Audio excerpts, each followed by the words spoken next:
Indonesia yang hilang bersama tulisan Pak Dahlan Iskan akan mengukur sejauh mana kekuatan Pak Jokowi. Silakan like dan subscribe. Terima kasih. Bismillahirrahmanirrahim. Wabihi nasta'inu ala umurid dunya waddin. Saya menjadi sangat bersepakat dengan Kang Mas Dr. Dahlan Iskan. Beliau adalah jurnalis senior, beliau terlahir di dunia PGA, masuk IAIN, pernah menjadi direktur besar di BUMN, di PLN, dan pernah menjadi menteri, bahkan pernah menjadi calon presiden. Padahal menurut saya layak beliau menjadi presiden. Nah, waktu itu sayang fraksi Partai Demokrat tidak melanjutkan seleksi calon presidennya.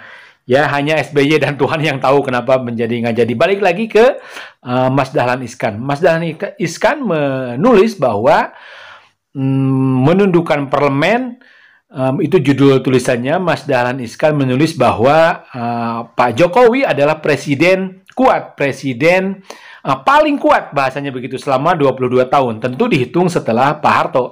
Bagaimana tidak dikatakan kuat? Mari kita bandingkan satu persatu.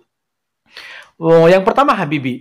Habibie, siapa yang nggak tahu prestasi profesor doktor kita. Beliau bahkan bisa menerbangkan besi. Beliau juga ahli ekonom begitu. Jadi Habibienomics waktu itu menjadi idola. Salah satu karya terbesarnya adalah beliau berhasil melawan, beliau berhasil melumpuhkan, beliau berhasil meng-KO dolar dari angka 17.000 sampai turun setengahnya. Hanya 8.000 dalam tempo yang singkat saja. Secara kapasitas tidak ada yang meragukan Pak Habibie, tapi secara politik begitu rapuh. Dia bukan cuma tidak bisa mencalonkan diri di periode kedua, juga beliau tidak diterima laporan pertanggungjawabannya. Ngeri kali ya Pak Habibie ini. Jadi secara politik sekali lagi Pak Jokowi itu lebih hebat daripada Pak Habibie. Oke, yang kedua kita bandingkan dengan Kiai Haji Abdurrahman Wahid. Secara kultur, juga secara kecerdasan, kurang apa cerdasnya salah satu presiden kita, Kiai Haji Abdurrahman Wahid. Secara politik dia didukung oleh keluarga besar Nahdlatul Ulama, bahkan keluarga besar Islam. Saat itu Pak Amin Rais bahkan yang mencalonkan dan kawan-kawan begitu. Tapi lagi-lagi secara politis dia tidak lebih kuat daripada Jokowi. Ini kalau diukur dari dukungan dari DPR, kalau diukur dari berapa tahun Pak Kiai Haji Abdurrahman Wahid mencalonkan, bahkan cara turunnya Kiai Haji Abdurrahman Wahid juga demikian begitu. Sekali lagi ini juga membuktikan bahwa Jokowi lebih kuat daripada Kiai Haji Abdurrahman Wahid. Kemudian kita bandingkan dengan Ibu Megawati. Dia punya partai, basis masanya jelas. Juga usia kekuasaannya tidak lebih kuat dari Jokowi. Juga dukungan dari DPR tidak lebih kuat daripada Jokowi.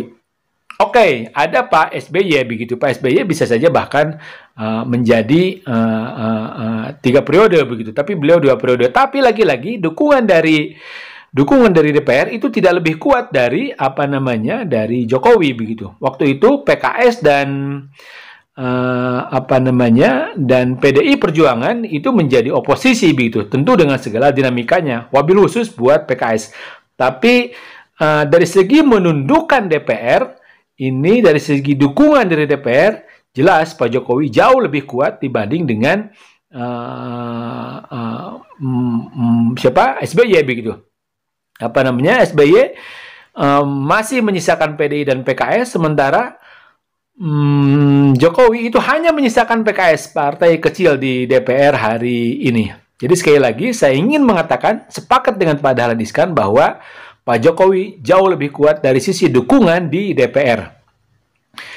Oke, itu yang saya merekam dari pikirannya Pak Dahlan Iskan. Saya kira kita bersepakat karena itu fakta. karena itu faktual dan aktual. Terima kasih Pak Dahlan Iskan. Sekali lagi beliau adalah senior saya di PII, guru saya bahkan begitu.